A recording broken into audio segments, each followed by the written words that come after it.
हमारे यहाँ एक ऑब्सेशन है, वो बेशक पाकिस्तान की क्रिकेट टीम हो या फिर हुकूमत, जब भी कोई मामलात हों तो फ़ॉरेन कोचेज़, फ़ॉरेन कंसल्टेंट को हायर करना, ज़ाहिर है कि समझा जाता है कि ये ज़बरदस्त काम है कि शायद पाकिस्तान के अंदर इतना टैलेंट नहीं है या इतने पढ़े लिखे लोग नहीं हैं। तो जो अभी शहबाज ने हिंट भी दिया था, खबर डिस्कस करनी है कि हुकूमत ने अरबों रुपए की मंजूरी दी है जो फ़ॉरेन कंसल्टेंट्स हमने हायर किए थे। पर्पज़ ये था कि पाकिस्तान में सरमायाकारी आए।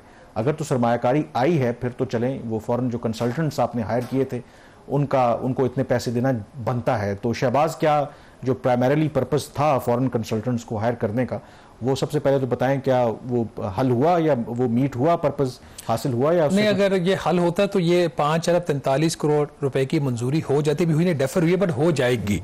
इसका अगर पहले बैकग्राउंड की जरूरत क्यों पेश आई? जब ये हुकूमत आई शहबाज शरीफ साहब की दूसरी दफ़ा, और आपको पता है कि जब ये PDM-1 की गवर्नमेंट थी तो ये गल्फ़ कंट्रीज़ जाते रहे, वहाँ से इनसे इन्वेस्टमेंट के प्लेजेस हुए, बट वो जो प्लेजेस थे वो मटीरियलाइज नहीं हुए।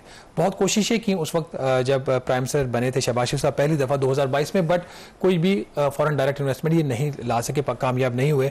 फिर जब इनकी दोबारा गवर्नमेंट बनी तो फिर वही इशू सामने था। जब ये हमारी पॉलिटिकल और मिलिट्री लीडरशिप गल्फ़ कंट्रीज़ में गई तो वहाँ से आगे से इनको ये कहा गया कि आप बात तो करते हैं, आपकी ख्वाहिश तो है कि हम आपके मुल्क में सरमायाकारी करें, बट आपकी तैयारी नहीं है। आप हमें जो प्रोजेक्ट्स जो है वो पिच करते हैं वो इस काबिल नहीं होते कि उससे हम उसमें इन्वेस्ट कर सकें। हो सकता है पोटेंशियल हो, बट आपकी जो तैयारी होती है उन प्रोजेक्ट्स के हवाले से बड़ी ही कमजोर है। आपको याद हो कि दफ़ा हमने डिस्कस भी किया था कि दयामिर बादशाह डैम जो था उसके लिए गवर्नमेंट लोन लेना चाह रही थी, फॉरेन इन्वेस्टमेंट ढूंढ रही थी, क्योंकि इसके पास पैसे नहीं है हुकूमत पाकिस्तान के पास। तो वो सऊदी अरब को भी हमने ऑफर कर दिया, हमने कहीं और भी चाइना को भी ऑफर कर दिया, कि एक और कंट्री को भी ऑफर कर दिया।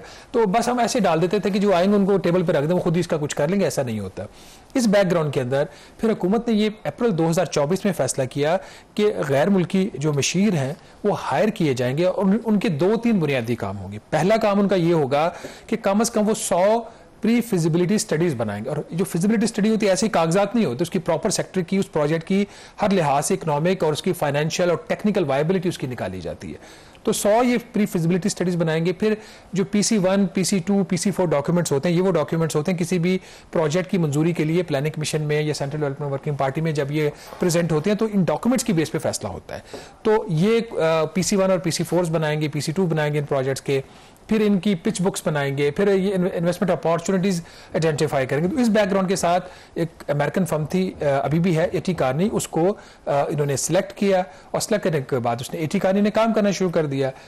इसके हवाले से चूंकि अमूमी तौर पर जब गवर्नमेंट ने कोई भी प्रोक्योर चीज़ करनी होती है, चाहे सर्विस होती है, गुड होती है, तो पब्लिक प्रोक्योरमेंट रेगुलेटरी अथॉरिटी के रूल्स होते हैं। तो पेपरा रूल्स में आपको कंपैरेटिव प्रोसेस होता है, लेकिन हुकूमत की ये ख्वाहिश थी कि दुनिया की जो बेस्ट कंपनियां हैं या उनके एडवाइजर्स हैं वो पाकिस्तान आके काम करें।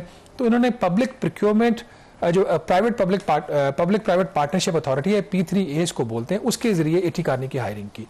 तो अभी P3A ने इसी हफ्ते एक इजलास हुआ सेंट्रल डेवलपमेंट वर्किंग पार्टी का, उसके सामने उन्होंने 5 अरब 43 करोड़ रुपए की अदायगी का एक मंसूबा सामने रखा है CWP के अप्रूवल के ऊपर। अब इसमें एक सवाल तो ये पैदा होता है कि ये तो एक करंट एक्टिविटी है, आपने किसी को तनख्वाह देनी है, कॉन्ट्रैक्ट प्राइस देनी है, तो उसका तरक्याती प्रोजेक्ट से क्या था, उसको तरक्याती मंसूबा बना के क्यों पेश किया गया? बहरहाल जब ये मंसूबा पेश हुआ CWP के सामने तो हमारे ज़राए ने यह बताया कि एहसन इकबाल जो इसके चेयरमैन हैं, उन्होंने कहा जी कि आउटकम क्या है, आपको हायर किस लिए किया गया था, आप इन्वेस्टमेंट कितनी लेके आए हैं पिछले 2 साल में, आपकी डिलीवरेबल्स किधर है। तो उसके हवाले से जब कोई सेटिस्फैक्ट्री रिप्लाई नहीं है तो ये प्रोजेक्ट अभी डिले उन्होंने किया, डेफर किया, इसको ना अप्रूव किया ना रिजेक्ट किया। अब ये इनके काम क्या थे नाज़रीन को बता दें। ये इसमें सिर्फ एटी कार्नी नहीं, बाकी हुकूमत और भी गैर मुल्की जो कंसल्टेंसी फर्म्स उनको हायर कर सकती है।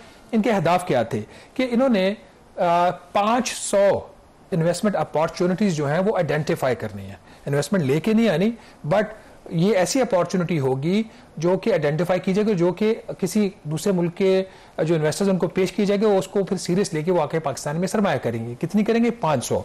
दूसरा इनका टारगेट ये था कि 100 इन्होंने कम से कम प्री फिजिबिलिटी स्टडीज इन्होंने तैयार करनी है। अच्छा, जो 100 प्री फिजिबिलिटी स्टडीज क्यों? क्योंकि हम इस काबिल ही नहीं है हमारी ब्यूरोक्रेसी कि कोई तैयार प्रोजेक्ट जो है वो गैर मुल्की जो इन्वेस्टमेंट के लिए वो सामने लेके जा सके। फिर इन्होंने कोई 40 इन्होंने पिच बुक्स तैयार करनी थी। अब जब ये सारे इनके अहदाफ थे और इसके लिए पैसा कितना चाहिए था, जो प्री फिजिबिलिटी स्टडीज और ये प्रोजेक्ट डॉक्यूमेंट्स बनाने थे उसके लिए 3 अरब रुपया रखा गया, और बाकी जो 2.4 बिलियन था वो इनकी कंसल्टेंसी की जो एडवाइस है उसके लिए रखा गया। ये ओरिजिनल प्रोजेक्ट जुलाई में अप्रूव हो चुका था। अब इसके जो टर्म्स इसलिए चेंज हुए कि अब हुकूमत को पता चला इन गैर मुल्की मशीरों की तरफ से कि जी हम ना प्री फिजिबिलिटी स्टडीज बना सकते हैं, ना ही हम आपके प्रोजेक्ट जो डॉक्यूमेंट्स है वो बना सकते हैं, हम आपको बेहतरीन एडवाइस दे सकते हैं कि आप पाकिस्तान जो है वो बाहर से गैर मुल्की सरमायाकारी कैसे लेके आए। ये जो मैं भी बात कर रहा हूँ ये कागजात में लिखी हुई है जो प्लानिंग कमीशन में पेश किए गए। तो खैर जब हमने भी सवाल किया कि जी ठीक है ये तो डेफर हो गया, तो इसके आउटकम्स क्या हैं, तो जो प्लानिंग कमीशन के लोग थे और जो P3A के जो कुछ उनके आला हुकाम थे उन्होंने कहा जी कि इन्होंने बिल्कुल काम तो किया है। उन्होंने कहा कि जहां पे 500 इन्होंने अपॉर्चुनिटीज क्रिएट करनी थी वहां पे इन्होंने 90 अपॉर्चुनिटीज आइडेंटिफाई की हैं। 100 जो इन्होंने प्री फिजिबिलिटी स्टडीज बनानी थी उसमें भी कुछ के ऊपर काम जरूर हुआ है, और जो पिच बुक्स थी 40 बनानी थी वो उसमें इन्होंने 12 बनाई हैं, और कुछ $6 अरब की कामरान उन्होंने इन्वेस्टमेंट अपॉर्चुनिटीज जो है वो आइडेंटिफाई की। लेकिन आखिरी एक लफ्ज फिर आप कंक्लूड कर दीजिएगा कि जो पहले 4 माह इस माली साल के गुजरे हैं या 3 माह पहला क्वार्टर, उसमें जो गैर मुल्की सरमायाकारी पाकिस्तान में फॉरेन डायरेक्ट इन्वेस्टमेंट में जो कमी हुई है 34%, उसमें कमी रिकॉर्ड की गई है 3 माह में। तो ये है सारी समरी। और ये एक अलार्मिंग सिचुएशन है क्योंकि बगैर बैरूनी सरमायाकारी के आपकी मईशत उस तरीके से तरक्की कर नहीं सकती। प्रोग्राम द रिव्यू से इतना ही। कामरान यूसुफ और शहबाज राना को इजाज़त दीजिए। अल्लाह हाफिज़।